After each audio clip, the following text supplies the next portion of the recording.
There's a rumor going around. If you like this video and subscribe, you will become the dance choreographer for the Ginyu Force. Hi guys, this is the next part of What If Brawley Was Reincarnated in the World of Naruto.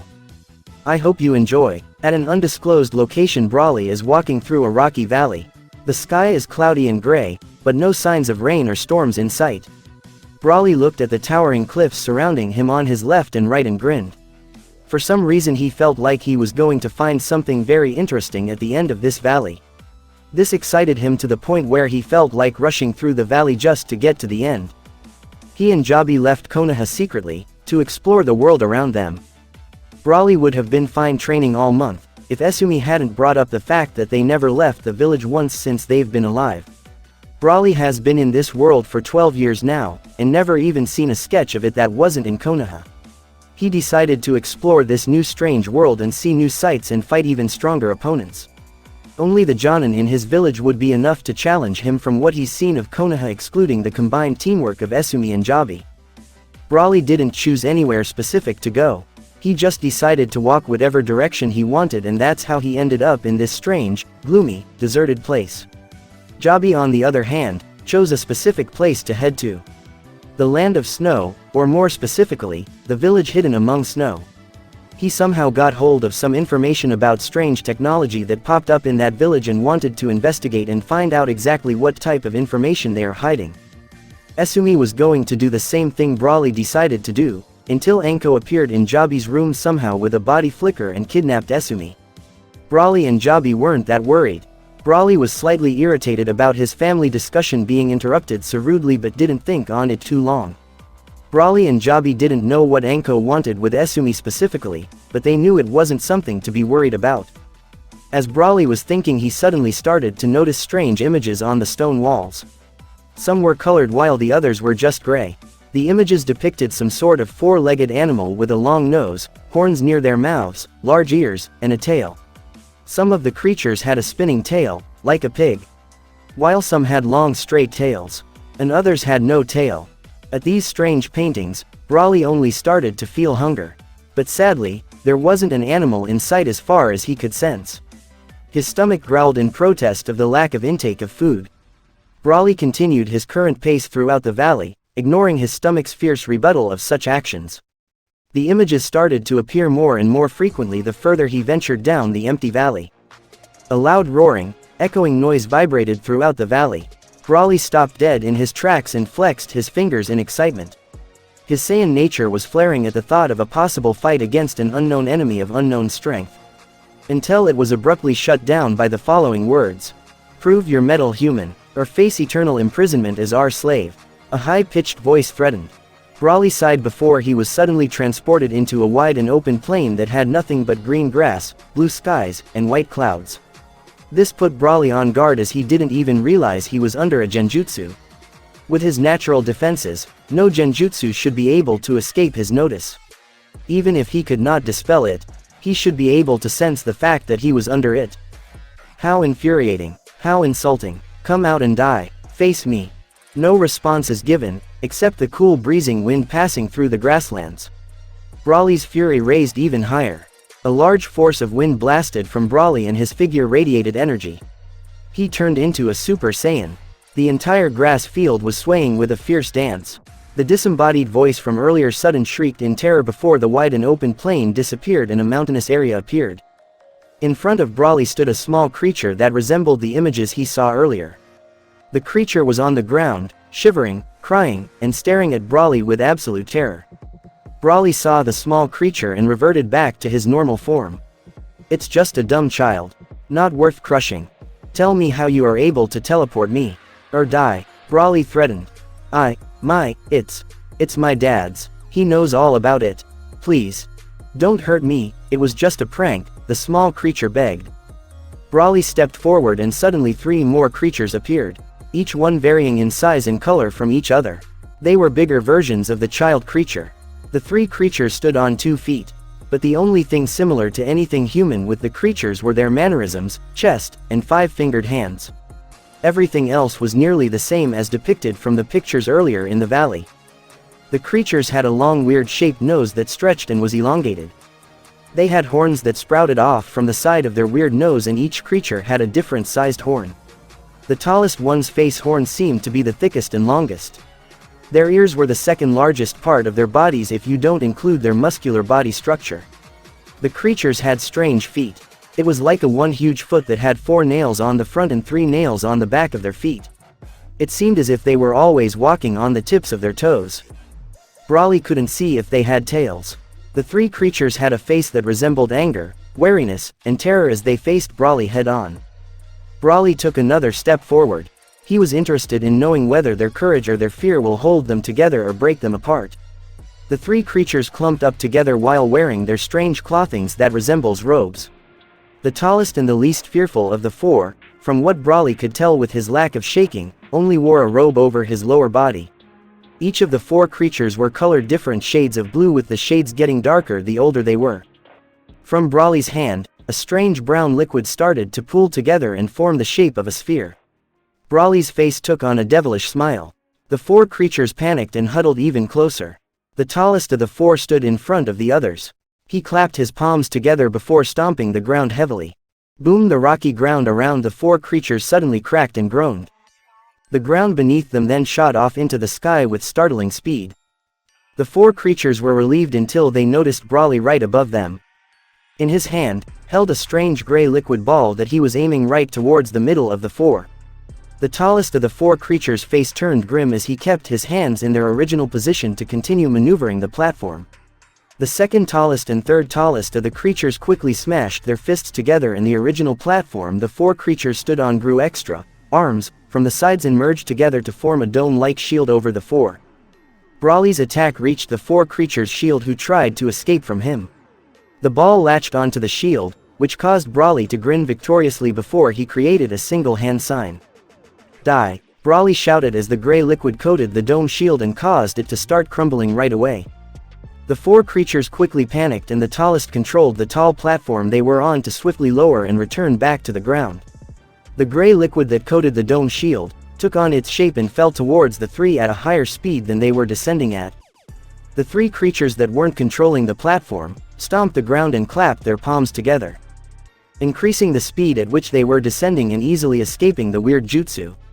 They were relieved until they noticed Brawley quickly form a few hand seals before spitting a brown pea-sized object at his previous attack.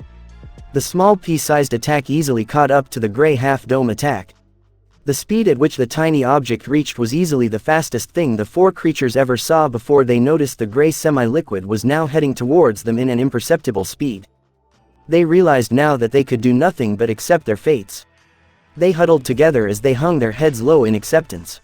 SHIIIIIIIIINNNNNNGGGGGGG. Bright colorful sparks erupted from under Brawley's attack. Brawley was slowly descending upon a semi-fluid brown substance. It was as if he was standing upon a cloud, looking down at the ants below. But actually, he was looking down, interested in who could have possibly defended against his attack. He saw his attack was deflected by another creature who easily towered over the previous 4 in every shape. He had a purple skin color unlike the blue ones the other 4 had. He held a long, large curved spear that was about the same impressive height as the creature. He was about 10 feet tall, 3 meters. The new contestant looked at Brawley before putting away his weapon on his back. Brawley didn't like how the fighting stopped, but he didn't continue anymore. He had enough fun terrorizing the blue creatures. Brawley descended to the ground with his cloud. "You are summons, aren't you?" Brawley questioned. "Close. We used to be summons. Summons don't look like us. They would look like normal elephants." The giant answered in a deep voice. "What are you then?" "We are transitioning between animal and human, before we fully evolve into our true state from the past." "Aren't you still summons then?" "You're still animals," Brawley said, earning a glare from the hulking elephant. "I would watch your words, young one. Even if your strength is impressive, you are on our home ground. Take me to your king," Brawley ordered, ignoring the purple elephant's warning. "Queen. Our Queen Fanif." The 2 arrived at a strange cave that slowly started to turn into a shiny gold palace. Brawley looked around at all the golden and shiny items. He wondered how they acquired so much gold and how the hell were they constantly changing his surroundings. Him and Purple Giant reached a large imposing door that dwarfed even the purple elephant. Brawley continued to float upon his cloud. The large doors slowly began to open. A blinding golden light radiated off the small opening in the door before leisurely opening wider. After the golden doors opened, Brawley took notice of a large golden throne and 2 elephants in golden armor holding spears. He squinted before noticing a small golden elephant sitting on the throne with their feet dangling off the edge of the seat. The purple elephant next to him slowly walked forward with Brawley tagging along behind. As they reached a couple feet in front of the throne, one of the guards yelled, "Stop!" The purple elephant stopped and kneeled. The golden armored elephant looked towards Brawley expecting the same from him. Brawley mocked him with a grin. "Don't expect me to bow to anyone. I'll crush your species." The 2 guards did not like this one bit. They instantaneously appeared on the side of Brawley and thrusted their spears towards his head. Brawley wasn't expecting such violent retaliation, but welcomed it. Brawley barely had enough time to react before he decided to test out his new tool. His cursed mark seal flared a bright green before quickly spreading all over Brawley's body. Brawley had green markings all over his body. This did not deter the guards though. They continued on to kill this young child for showing such disrespectful behavior in front of the queen. As the 2 spears closed in on Brawley's head, signaling the possible end of our young legendary Saiyan, Brawley instantly vanished as the 2 spears were millimeters away from his skull. The 2 guards quickly halted themselves, to not puncture each other with their spears. It was at this moment Brawley took action. Brawley appeared above the 2 guards suddenly and grabbed their helmets. Brawley then smashed their heads into the ground. The 2 guards' helmets fell off and they got free from Brawley's grasp. "Why does this boy have senjutsu chakra inside of him?" Fanif questioned quietly to herself. Brawley looked at the 2 slightly harmed guards stare at him in anger. He looked at the pink child elephant sitting on the throne with an innocent smile directed at him. He realized taking over these summons would be easier than he thought. The 2 guards were about to attack the insolent youth, until the Queen Fanif interrupted. "Cease," she ordered in voice that resembles a 3-year girl. The guards however immediately put away their weapons and returned next to the Queen's side without their helmets. Not that it would do anything, since Brawley flattened the helmets. The purple elephant that escorted Brawley was still kneeling. Brawley forced his curse mark to recede and return him back to his normal appearance. He still couldn't use the strange chakra he felt from the seal on his neck but hasn't experienced any strange experiences due to it. So, he put it in the back of his mind and faced the pink elephant child. "Boy, do you know the power you hold in that strange seal?" the small queen asked. "It makes me stronger. That's all that matters." "I see. Very well. Would you like to become our summoner?" Fanif asked cutely. Brawley nodded. Even though he doesn't need a summon, more additions to his power could never hurt.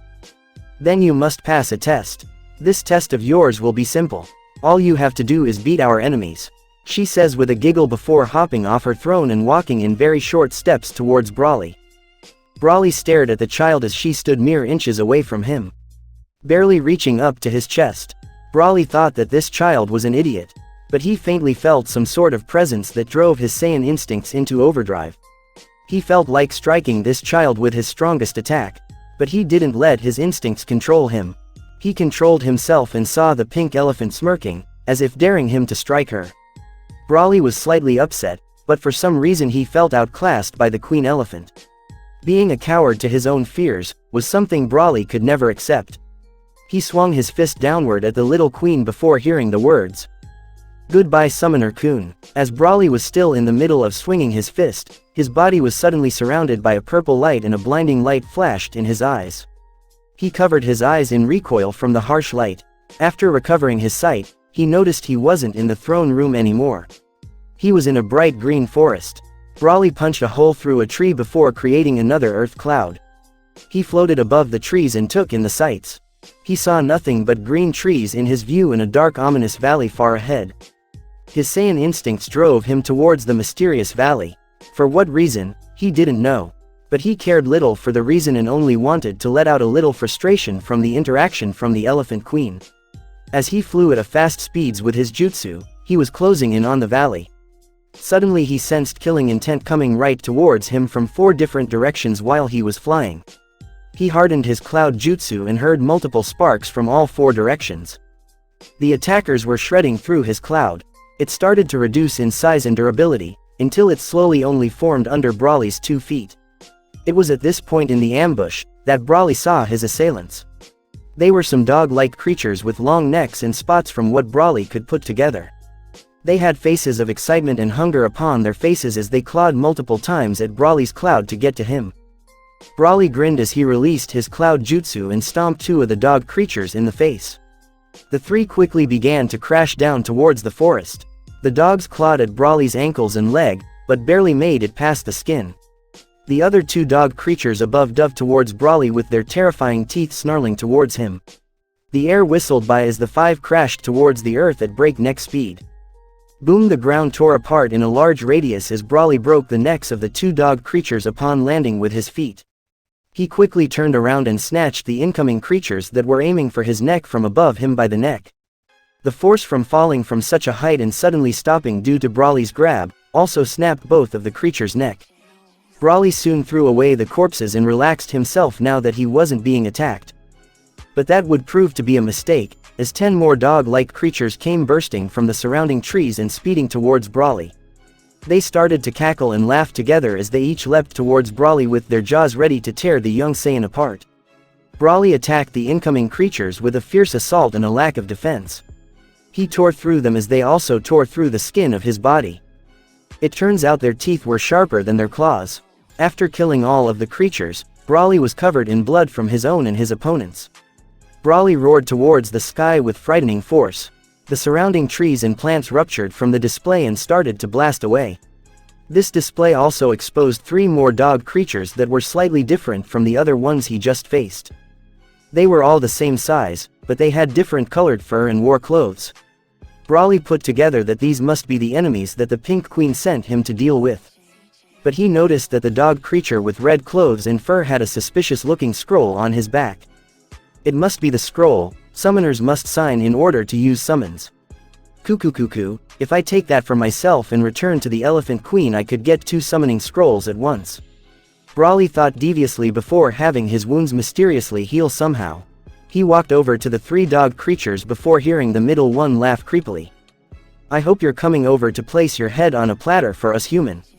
The red dog said in a feminine mature voice. Yeah, we're hungry, the blue dog said in an excited manner. The yellow dog said nothing but looked at Brawley the same way the other 3 were. Give me your scroll or die pathetically trying to protect it. Brawley threatened as he released his power outward and caused the surroundings to be blown backwards from the show of force. Humans have really gotten arrogant after so long. I'll just have to put you in your place then, monkey.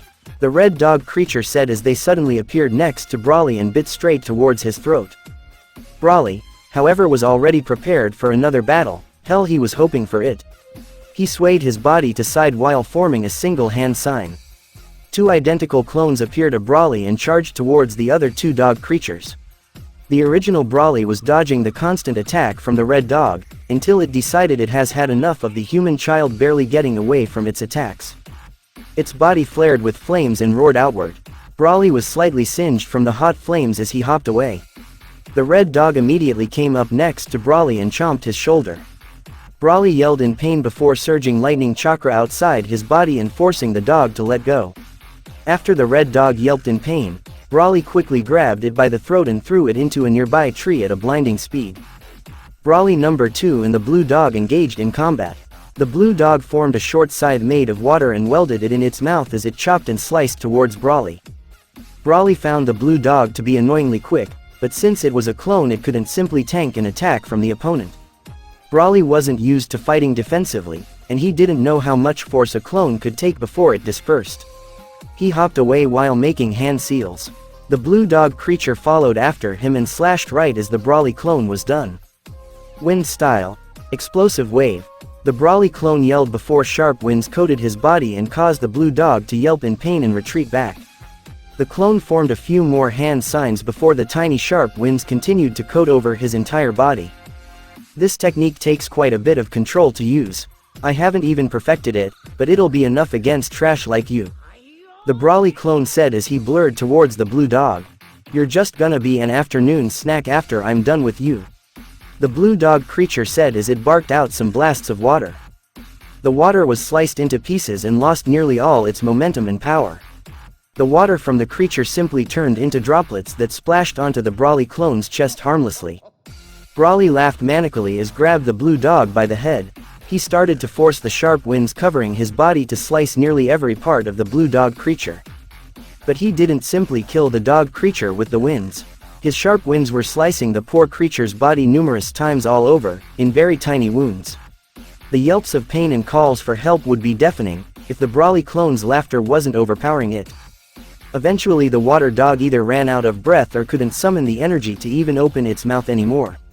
Brawley tsked in disdain before dropping the blue dog and stomping it into ground, creating a mini crater from the amount of force he put into his legs. While the first clone and Brawley were with their opponents, the second clone Brawley created also went to work. The silent yellow dog had created a clone of itself somehow without using hand signs. It then hopped on its back. A puff of smoke appeared and they transformed into a masked yellow ninja. The second Brawley clone laughed as it suddenly appeared behind the yellow ninja with a fist aiming straight towards it back. The ninja slashed with an unexpected sword attack made of electricity. The Brawley clone swiftly unballed its fist and dodged. The ninja didn't let up and continued to slash and slice at the second Brawley clone. Once it realized none of its attacks were landing, it started to make hand signs and quietly say, "Lightning style, Bloodhound shock." And around it formed 4 big dogs made of electricity that soon dashed after the Brawley clone. Brawley started to go through hand signs of his own as the 4 lightning dogs ran at him. He silently mouthed the words, "Lightning style, Omega hammer," and with his fist coated in green lightning smashed the ground under him. The hounds, however, took no notice of this and continued to hound after the Brawley clone with their jaws open ready to tear and chomp him apart. The ground where Brawley smashed suddenly lit up in a green flash before the ground tore apart like paper and a huge electrical blast imploded from the ground and destroyed a large chunk of the forest. The yellow ninja was caught up in the blast and was severely electrocuted and burned. As it fell, it returned back to its yellow dog creature form and landed harshly with a crunch. After the 3 Brawleys were done with the battle, they gathered up the bodies of the 3 and floated in the air with their cloud jutsu. They encased the 3 creatures in a ball mixed with 3 different elemental natures and increased the chakra input into the technique. The ball grew in size exponentially before soon shadowing some of the forest with the sheer size. Even a mountain wouldn't be safe against this technique. Die fools. Brawley yelled as he and the other 2 clones threw the gigantic ball of lightning, earth, and wind chakra filled within and outside of it. He dispelled the clones as he slightly caught his breath and watched the incoming fireworks. But unfortunately for the young legendary Saiyan, someone decided to step in.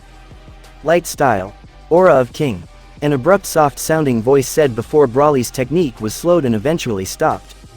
How this was done, was unknown to Brawley, who was watching from the other side of his attack. Brawley's technique suddenly broke apart and fell into tiny pieces that started to fall to the ground harmlessly and fill the area with rocks instead of grass. The figure that destroyed Brawley's attack rapidly saved the 3 dog creatures before Brawley could finally lay his eyes on his possible next opponent. It was another dog creature, but this one had a strange aura around it. It made Brawley feel as if he was fighting a being higher than himself, and that just pissed him off. He was about to take care of this new threat until the newcomer said, "I do not wish to fight you, young shinobi. I only wish to know why you are in my lands." The pure white dog creature said in a gentle feminine voice. "I was sent here, for a reason. But then after I noticed what was on the red bug's back, I decided I wanted it." Brawley said in a voice that still hasn't given up on the idea of fighting this unknown opponent. "Why do you wish to become the summoner of the hyenas?" "Because I wanted to," Brawley answers with a grin. "You have a similar mindset to my young, from what I've seen of you so far." "Very well, human child," the white hyena says before tossing the scroll with her mouth towards Brawley. As Brawley caught the scroll, he failed to notice the second item speeding towards him. His forehead was pierced and his eyes tried to gather themselves in pure rage along with his massive chakra. But he couldn't pull himself together and he soon blacked out. "Do not worry, child. This is simply the process of becoming the first summoner of the hyenas." The gentle hyena's voice soothingly rang out to him before he lost himself to pure darkness. Some unknown time later the wind blew gently, as the surrounding animals decided to take a drink at the local watering hole. Many predators and prey took innocent drinks of water without any bloodshed. A local bunny was hopping rapidly towards the watering hole. It was in such a hurry it didn't even notice the sleeping human in front of it and hopped right on its face. It was about to shriek and run off before noticing the human under it didn't even twitch. It looked at the watering hole and back towards the sleeping human before choosing the human. It started to hop and kick and play all over the sleeping body. The other animals noticed the strange bunny messing with the human and looked at it as if it was an idiot. Until they noticed that the bunny was having too much fun and that the sleeping human didn't even respond. So, they soon took a page from the bunny's book and started to play over the sleeping human. The bunnies hopped all over its body. The birds sang songs. Even the foxes started to sleep along with the human. Everything was going all swell for the innocent forest animals, until the sleeping human suddenly twitched and his face turned into a grimace. He grabbed his forehead and shouted in a painful anger. His chakra went out of control and all the animals were blown away. The area surrounding him was constantly blowing fierce strong winds as he slowly pulled out a white item from his forehead. As the white item was pulled from his forehead, his control over his chakra returned and the forest went into a sudden silence. Brawley looked at the item that was lodged in his forehead and noticed it was a white fang. He was confused until the memories started to return to him, along with some new ones. You are now the first summoner of the hyena clan. I can't allow my clan's name to be sullied by a pathetic summoner. I have great hopes for you, Aomatsuna. But I must inform you about our specialty. My young that you will eventually summon each has different abilities from each other. Like the 3 young you faced before. These were only mere pups. But each one had a different specialty. Not all my young will be different in the case of using chakra natures. But I'll leave that for you to find out for yourself. If you eventually get strong enough and kill our enemies, the Elephant Clan, I'll teach you how to use Senjutsu. The gentle voice said inside Brawley's head before he received the information on how to summon members of the Hyena Clan. It would seem he would have to stab the tooth from the Hyena Queen Mother inside his body and constantly nourish it with his chakra until it formed a tattoo somewhere on the body. Brawley was eager to get started. Even though he was pissed he was defeated by the Queen Hyena, he wouldn't let this affect his pursuit of more power. He jabbed the tooth into his chest and started to force his chakra into the tooth. The tooth was constantly absorbing his massive chakra input, until it started to grow green. It continued to eat and eat more of Brawley's chakra, taking on a darker color of green and suddenly splitting in between a light green and dark green. Brawley's chakra reserves were at 25% at this point and he was shocked and angered. He increased the speed at which the chakra came towards the tooth, before reducing his remaining reserves into 10%. He didn't continue forward because he noticed the 4 symbols. Brawley was breathing very hard and grinned, before soon creating an earth cloud and flying off towards the Leaf Village. A large plump figure was riding across a large mass of water with some sort of strange red board. The person and their numerous items were flying in the wind along with the person's clothes. The figure had a smile on their face as they readjusted their backpack. The figure was wearing a standard shinobi outfit but with blue shorts on. He had a strange black marking on his neck that said, Resistance, a small gourd with a seal tag on the bottom of it on the side of his shorts, a small drum on the other side of his shorts, and 2 unusual blue crystal orbs as earrings on each ear. The figure was riding along the water at a leisurely speed, until a humongous wave suddenly appeared a couple miles ahead. The person stopped their board. They took a step on the water and placed their unusual board in this backpack. The backpack sucked the board up and didn't even look like it had anything inside of it. The round shinobi put their hand on their chin as if contemplating something. He looked up at the shining sun, revealing a grin and a familiar face. It was Jaby, who appeared to have come from some sort of trip or adventure. And from his hair revealed a small gray mouse that stood on its 2 legs and also looked up with a mouse grin. The gray mouse also had the word, Resistance, on its furry back. Who knew the land of snow had such marvelous technologies and were just hogging it all for themselves? The power of knowledge is amazing, but useless if it isn't applied correctly. Isn't that right, Jaby said, prompting the gray mouse to squeak and nod. The many devices I rightfully acquired after seeing the wasteful use they had in the village hidden in snow, will be of great use to Suna and Esumi and maybe Konoha. I'm not sure about how Suna feels about the village we were raised in. I'm sure he doesn't hate it, but I know he isn't enjoying it. It is probably because he isn't a person who settles down. Kind of like a wanderer. Jaby said to the gray mouse as he suddenly felt strange movements underneath the water. He dunked his head under the water to notice an immense number of water creatures swimming past him. He swiftly lifted his head back up, to avoid the panicked water creatures bulldozing past his direction. He had a strange feeling from this as he looked back at the colossal water wave that was heading in his direction. He formed a hand sign and sent a water clone to investigate the wave. The clone took out the board the original Jaby put away and blasted off towards the wave. Jaby decided to have a little drink as he waited. He grabbed his gourd and took a sip of his heavenly tasting alcohol he decided to modify, on his way to his investigation about the strange technologies he heard about in the land of snow. He decided to change the alcohol, because he didn't really like how it tasted at first. And if you don't like something, why not change it? After taking a drink, he let out a burp in satisfaction before feeling his clone dispel and having its memories come to him. It seems that some red-eyed water creatures are the reasons for the wave and are attacking any creatures nearby. While Jaby could easily avoid the wave in numerous ways, his experimental instincts were screaming at him to investigate the reasons why these creatures are acting this way. So, Jaby looked up at the wave that was now only a couple feet away from him. Due to how clear the wave was, Jaby could see right inside the wave and notice numerous red eyes staring at him.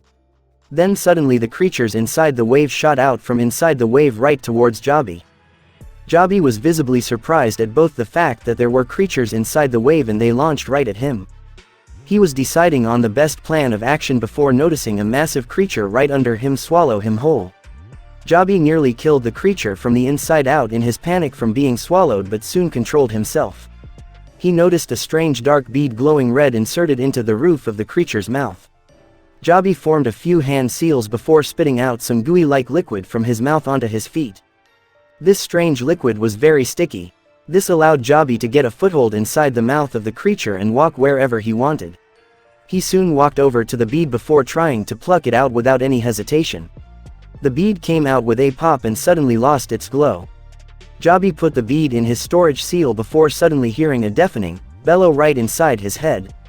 "Human, please save my clan mates and I will reward you greatly for your services." A loud desperate voice pleaded. "What's the reward?" Jaby asked with a grin of a master conman. "Please, there is no time to discuss. The longer the beads remain inside my clan mates the less time they have to come to their senses." The voice begged. Cuckoo, you foolish animal, what makes you think you are in the position to bargain with me? As I see it, your entire clan's fate rests in my hands. And the reward I want from you is your summoning contract," Jaby said with an evil tone. "Goo, a wicked human had to be the only one nearby to save my clan from the fate of being mindless monsters. But I guess I have no choice, if I want my clan to live on. Fine wicked one, sign your name in blood on the scroll in between my teeth." The voice laments. Jaby walked over to the yellow jagged teeth and saw a neat long scroll sticking out. Jaby wasn't stupid enough to willingly walk into the jaws of a creature he's blackmailing.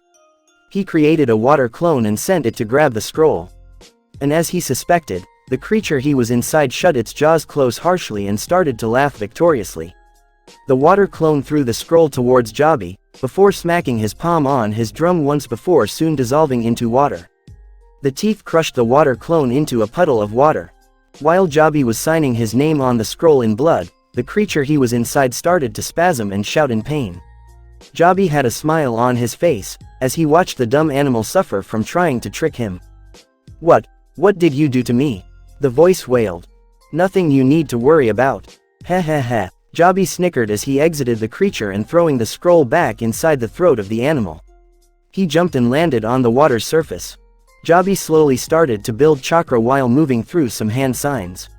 He stared at the mindless water creatures with a slight grin on his face. Un also had a wicked mouse grin. The water slowly started to turn. The water creatures ignored this anomaly as they continued to cause havoc amongst the other sea creatures. The water then started to spiral and pull, until it turned into a huge whirlpool. The fierce force from the whirlpool started to suck up all the controlled beasts towards the middle of the spiral. Even if all the water creatures struggled together, they still wouldn't be able to escape the might of this whirlpool. As Jaby extended the range of his jutsu, more and more creatures were being pulled in. He started to laugh at how easy this was until he heard Un start squeaking about something. He stopped laughing and took a look at what was causing her to be stressed. He suddenly saw an arrow spiraling right towards him. He was occupied with the whirlpool, so he shared his chakra with Un and she suddenly turned into a clone of Jaby that was standing on his shoulder. Then started to make some hand signs before using the surrounding waters mixed with her chakra to shoot an equally fast attack. Water Bullet Jutsu. The two attacks neared each other. The arrow was parting the water underneath it in two. The water bullet forced the water to split apart from its direction towards the side of it.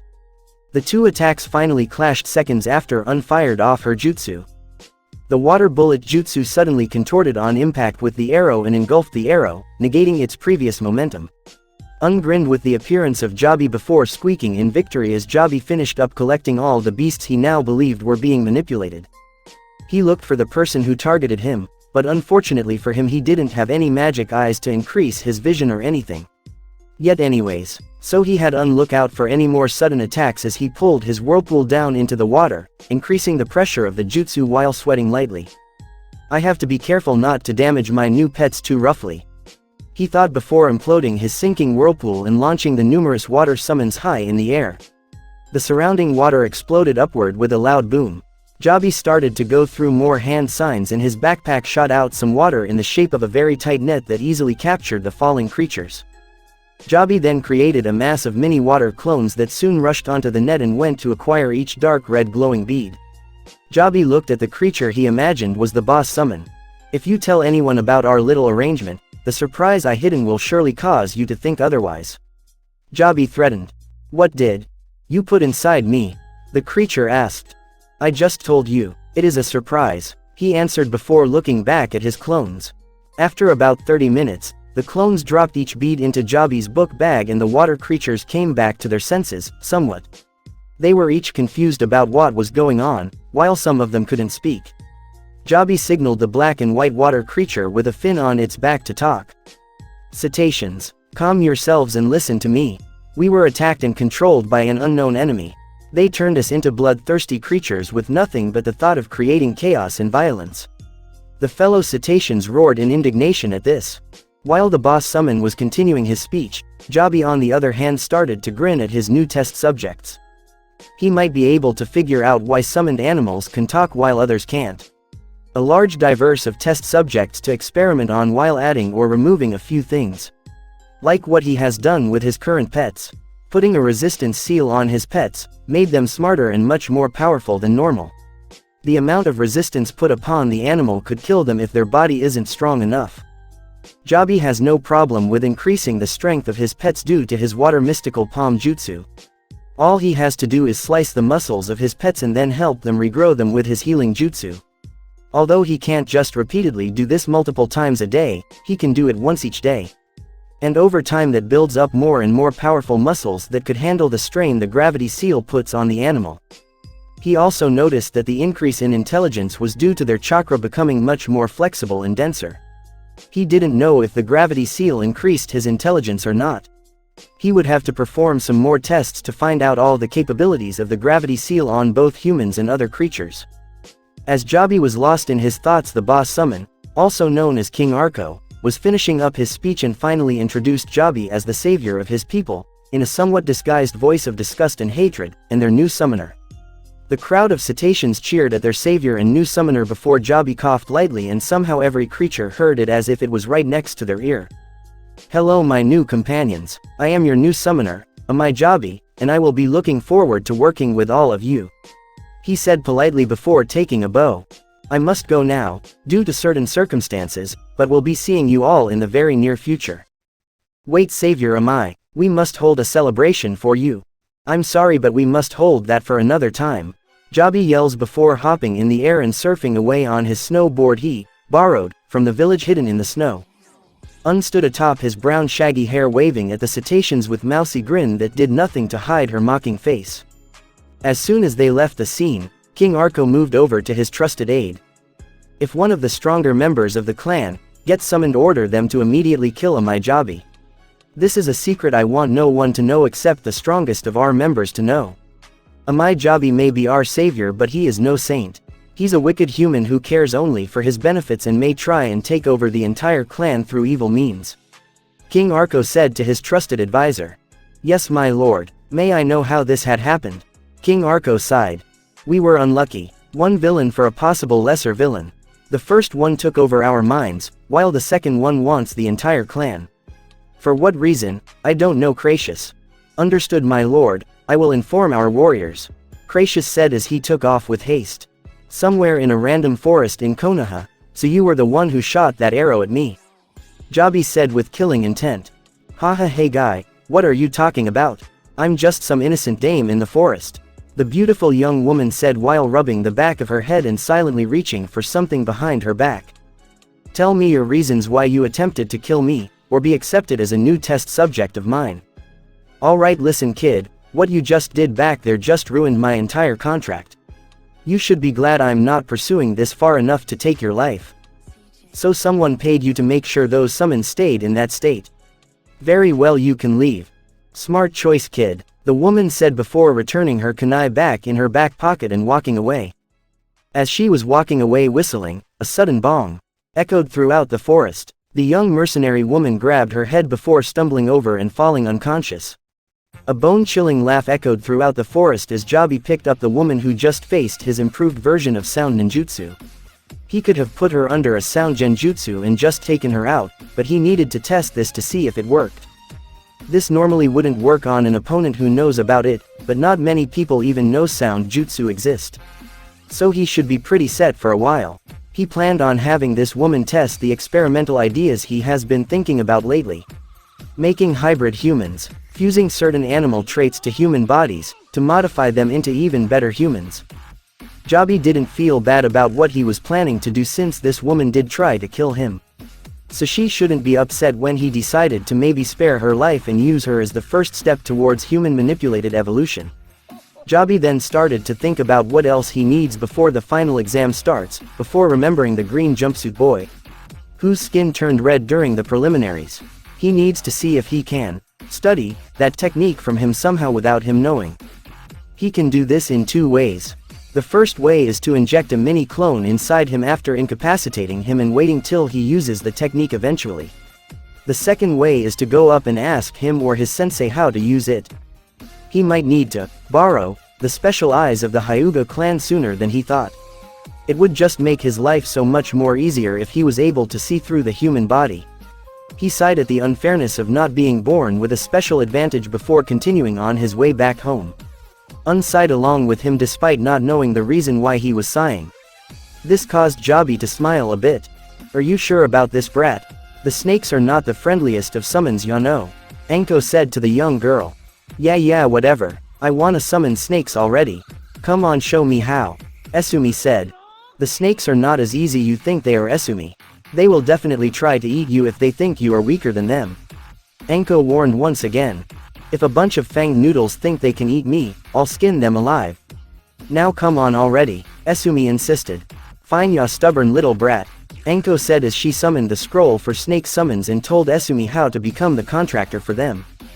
Once Esumi was finished, she and Anko paused their journey so she could perform her first summon. They were currently on a mission. Anko could have done this mission alone, but she said she wanted to spend time with her favorite genin brat and took her along. Esumi was happy to finally leave the village and spend some time with Anko as well. She sort of looked up to her as an older sister figure. If only she didn't have that weird obsession with dangos, she could be the perfect sister. Esumi bit her finger and caused blood to leak from it slightly. She then placed her palm on the ground and channeled chakra through her hand. Poof, a cloud of smoke appeared that was at least 30 feet. 9.144 meters tall arose, before a loud voice came from it. A yellow snake with an eye patch on appeared in front of the two female kunoichi. Who dares summon me? The yellow snake bellowed. Shut up, ya blind worm, Esumi roared in a voice that was as loud as the snake summon, but with a higher pitch. The yellow snake was baffled and outraged that a puny human could actually summon someone of his stature and at the same time insult him. He reared his head back before striking towards the small human. Esumi was pissed off that her first summon was some annoying loudmouth bastard. And the idiot actually thought he could eat her. She's definitely going to have to teach this dumb snake who is in charge here. Esumi looked at Anko, who was just watching nearby, before taking out her metal pipe weapon and with a surge of her chakra reared her pipe back as if taking a home run stance. Her body crackled with yellow electricity and her pupils had a slight yellow glow in them as she swung at the incoming humongous snake. The snake opened its huge mouth to swallow Esumi whole as it neared her. Esumi grinned savagely before suddenly speeding towards the snake that was only a few feet in front of her and appearing atop its head and smashing downward. Boom fizz! The snake screeched in pain as it was slightly smashed down into the ground, creating a crater around its body, and electrocuted harshly. Esumi raised her pipe once more with a vicious look in her eyes until she remembered that this is her summon. And Jaby isn't around to heal him if she beat it within an inch of its life. The yellow electricity surrounding her diffused and she returned to her normal appearance, although her hair became even spikier than it usually was. She was slightly panicking and wondering if she could summon a different snake that isn't as hurt as this one. You really let him have it, didn't ya, brat? Well, at least you will remember to hold back next time, Anko said before the summon poofed away. Where did it go? Did I kill my first summon? Esumi shouted. It's fine. He isn't dead. When summons are tired out or enough time passes, they return back to wherever they were before they were summoned, Anko explained. Oh, so I'm good. Yep. Now let's complete this mission already. Esumi walked along with Anko to the land of the sea while talking about random things, such as training, sharp items, snakes, and dangos. Esumi still couldn't understand the appeal of dangos, but she wouldn't let it bother her. As they arrived in the land of the sea, Esumi and Anko arrived at the ship they were supposed to take to reach the island where the supposedly sea monster lives, and then put it out of its misery. What kind of crappy ship is this? This is a kind of ship that people use to leave their terrible countries in, Esumi complained. Not it, Anko shouted as she noticed a paddle to row the boat. Ow, it even has a stupid oar. No way am I riding that ugly thing, Esumi said before moving her hands to create a jutsu. A clone of Esumi appeared before it hopped on the water and went through hand signs of its own. With a white cloud of smoke, the clone transformed into something. Anko stared at the headstrong genin with a look of confusion at what she was trying to do. As the smoke cloud disappeared, an improved version of the boat appeared. Esumi laughed as she hopped on the better boat while looking very smug. Anko was surprised at the ingenious use of the transformation jutsu, but decided to let down her little brilliant genin easy. What if your clone happens to run out of chakra, Esumi-chan? Don't worry about that, the transformation jutsu on this level barely uses any chakra for me. I could even create a boat probably 3 or 4 times bigger and it wouldn't be a problem. I wouldn't be able to do something like that, brat. So how could you be able to pull that off? My chakra is just better than yours, Anko-ne-chan. Don't be so jealous. Anko just grumbled something about stinking genius brats before also hopping on to the new boat. Once Esumi and Anko were settled in, the boat soon took off. Anko had to hold on to the side of the boat, so she wouldn't fall over. Esumi was standing on the tip of the boat from the front laughing at the fast speed and nice wind blasting over her. How is this moving so fast? Anko yelled. Lightning makes a lot of things move faster, Esumi answered back as Anko took a look over the back of the boat and noticed a yellow streak behind them. Do you even know where the island is, brat? Anko yelled, causing both Esumi and the boat to stop abruptly. Luckily for Anko, this time she was prepared and held on tightly. She then noticed how Esumi didn't even move from stopping so quickly. She was using chakra to stick to the boat. How could this brat think of that before her? Anko decided to let her anger out and walked over to Esumi. Esumi noticed Anko walking over to her with an angry look on her face. She hoped she finally realized how stupid her obsession with dangos are and is now pissed at herself. Esumi was bonked on the head by Anko. Hey, what the hell was that for? Don't worry about it, now head in this direction, Anko says as she points in the direction directly left of where they were headed. Esumi muttered under her breath about getting Anko back before the boat took off once more in the direction Anko pointed. The two sat in silence while enjoying the view of the sea. The calm sea rolling past. The nice breeze flowing in the wind. A nice peaceful view, before suddenly the boat stopped harshly. This prompted both Anko and Esumi to become alert and suspicious, before Esumi told Anko to jump. Anko listened as she saw the ship flare with lightning all over it.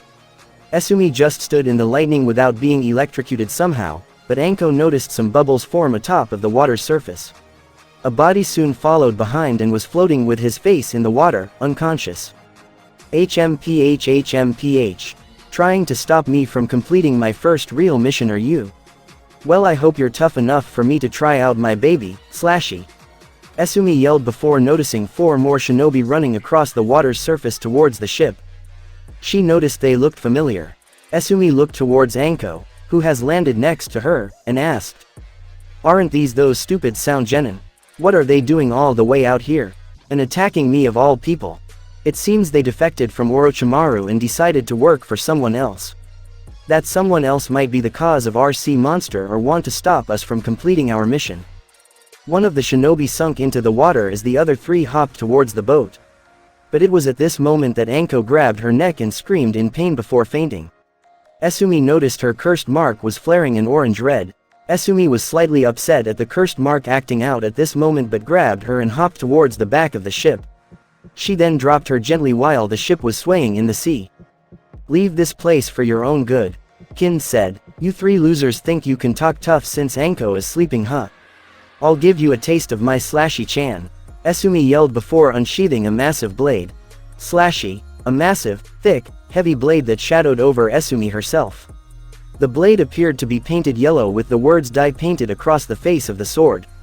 The blade had a straight angle leading up and down the body of the sword and a sharp tip that threatened to pierce through anything coming close to it. Esumi held the sword with two hands in front of her without even looking strained to carry it. Impossible. She can't carry that. It must be a trick. Zaku yelled before blasting a wave of sound and air pressure towards Esumi with his arms back in perfect condition. Come and find out, ya damn crippled bastard. Esumi shouted back before swinging her sword in an upward manner. Esumi swung her behemoth of a blade upward and sliced the sound genin's attack in half. The resulting attack split the ocean and caused all three sound genin to look grim. Work together. We can't underestimate her, Dosu said before dashing towards Esumi. Kin threw multiple senbons. Some had bells attached while some didn't. Zaku waited for Dosu to make a move. Esumi's face turned into one of disappointment. You three haven't changed at all from the Chunin exams, Esumi said before dodging the senbons and hopping away from Dosu. She hopped towards the currently inactive Zaku with a leaping smash. Zaku's eyes widened as he saw the colossal blade coming right towards him and swiftly jumped away. Esumi's attack was barely stopped before she almost smashed into the ship, and it was at this moment Dosu arrived. He threw a punch towards Esumi, who hasn't completely recovered yet. Fool, Dosu yelled before punching Esumi's sword, due to her barely managing to stop her giant sword's momentum in time to block the mummy-faced genin. Dosu grunted in pain from punching the sword with his bare fist before activating his special technique. The resonating echo drill. This technique allows Dosu to amplify the sound waves from arm movements to attack his opponent. These sound waves can cause inner damage to the opponent, and depending on if Dosu pleases, it could also destroy solid objects. Dosu looked at the still completely fine Esumi in confusion before Zaku and Kin behind her attacked. Kin threw more senbons at the Esumi she believed was incapacitated. Zaku shouted, slicing sound wave. Dosu dodged out the way while still focusing his single eye on Esumi. I've already seen all of your moves. What makes you think I wouldn't prepare some sort of counter for them? I'm not some sort of idiot, ya know. A real shinobi prepares for everything they can. Esumi shook her head before having her eyes take on an electric glint and appearing behind Zaku and Kin. Silence filled the ship as Esumi's eyes sparkled with electricity as she and Dosu stared into each other's eyes. Dosu's eyes were filled with shock and disbelief at the disappearance and reappearance of the freaky leaf genin. Zaku and Kin turned their heads to find their opponent right behind them. They tried to move, but suddenly a sharp sound cut through the silence. The sound of flesh tearing and bodies dropping to the ground rung out as Zaku and Kin's midsections were all of a sudden not attached anymore. Their eyes continued to show surprise as they fell to the ground in two pieces each. Don't crap yourself in amazement from my awesome skill. Your next mummy face, Esumi said with an innocent smile that doesn't fit the face of someone who just bisected two people. Dosu's heart started to rapidly beat. The air coming into his lungs rapidly came in and went. His skin was as pale as a ghost. His entire body shook in fear from the terror he felt from this demon. He enhanced his legs with chakra and blasted off the ship into the water. The terrifying feeling in his gut didn't disappear even after he was miles below the ocean's surface. He noticed the last person who joined them on their expedition and his eyes brightened in joy. He swam towards them and tackled them upwards towards the surface. As they arrived on the surface, Dosu held his sound device towards the green fish lady. Esumi looked on in confusion. What the hell is this? You think betraying your side is going to work again? Too bad for you, I don't work with traitors. Esumi said as she was about to dash towards Dosu and the hostage. Wait, this girl right here is a product of Orochimaru's lead scientist testing. If you kill me you will never know where his lab is and more innocent people like this girl will continue to be experimented on and tested on. They will be taken away from their families and be treated as nothing more than numbers in a tube. Dosu shouted in hysteria. This caused Esumi to pause. Her eyes flared with lightning as she stared bolts into Dosu's head. Her hands started to shake as she thought of her late brother and mother who were also used as test subjects for Orochimaru and wasn't strong enough to last through the changing. The only reason she survived and was sent to the orphanage was because the Leafs Anbu raiding Orochimaru's secret base right before it was her turn to get tested on. Dosu took this as his chance to escape and swiftly dashed away with the hostage in his hand just in case the demoness behind him tried anything funny. The experimented woman looked at Esumi with sadness and slight guilt in her eyes as she was taken away. Esumi raised her blade with yellow electricity sparking off her body and her swords dangerously in the air and slashed down with ferocious force after the two left her sight. A humongous split occurred due to the attack and the ocean looked as if it was parted by the heavens along with the sound of thunder booming throughout the area. I will kill you Orochimaru. If I don't kill and destroy everything you are proud of, I'll never get rid of this pain in my heart. Esumi thought to herself as she slowly walked back towards the ship soaked entirely. She stood over Anko's side as she appeared to be asleep with slight pains every now and then. Esumi told her ship to continue in the direction Anko pointed earlier before kicking the dead bodies off her ship and into the ocean. Hours later Esumi's face was grim as they neared closer and closer to the island. She was about to feel Anko's forehead again, until Anko's eyes shot open and she grabbed her wrist violently. Esumi jumped on the inside while on the outside just smiled and said, "Good morning Anko Ne-chan." Anko slowly lifted herself up and started to stretch. "What happened while I was out brat? Where did those sound ninja go? I beat them up and sent the last one running home to his mommy." Esumi said while clutching her fist in a victory pose. "Why did they attack us? Don't know, but I do know Orochimaru has an associate here that has been performing sick experiments on the villagers in the village on the island. I'm going to find him and stop him." Esumi. Orochimaru used to also perform experiments on these chains of islands. He kidnapped the people on the islands and blamed it on a legend. The legend stated that spirits were taking the people. How do you know that? I know where the lab is. That's all you need to know for now. Okay Anko Ne-chan, but I think I found our little sea monster problem. It was a girl that Orochimaru's associate tested on. She looked like some sort of mix between human and fish. So once we get rid of this base all we have to do is take her back to Konoha or return her home. We'll have to see. I think I remember something about a fish person, but I'm not sure. Anko says while holding her head. Are you okay? Slight migraine. Remembering about this place is giving me a terrible headache. After saying this they finally arrived at the island where the Orochimaru's previous base used to be. Esumi's ship returned back to Esumi's form and Esumi had it transform into large snake that both Esumi and Anko hopped onto. You know you could have just summoned a snake. Anko said, I didn't know if it was gonna try and eat me again. And we don't have time for that right now, we gotta smash up a base. Now lead the way, Esumi said while standing and pointing forward. Whatever ya energetic squirt, go to this way. Thanks for watching. I hope you enjoyed. THW next part will be out soon.